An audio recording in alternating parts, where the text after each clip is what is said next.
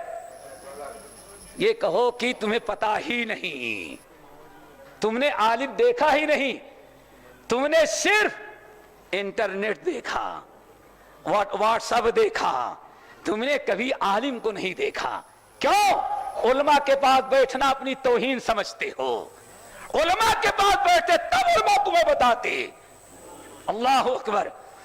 کہتے ہیں سید سرمست حسین, اللہ کی قسم رات ساری رات گزر گئی, دوسرے دن پھر نکلا تو نماز عصر کا وقت ہو گیا, تو جہاں لوگ تھوکتے تھے بازار میں پیچھے ایک مسجد تھی, سوچا چلو مسجد میں نماز پڑھ لیں. کہ نماز پڑھنے کے لیے تو گیا تو شخص ہم کو مسجد میں نظر آیا نماز پڑھتا ہوا. او ماشاء اللہ,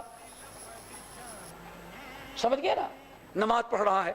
سید سرمست حسین کہتے ہیں کہ میری عقل, سارے لوگ کتا کہتے ہو, کتا مسجد میں کیسے آیا نماز پڑھ رہا ہے؟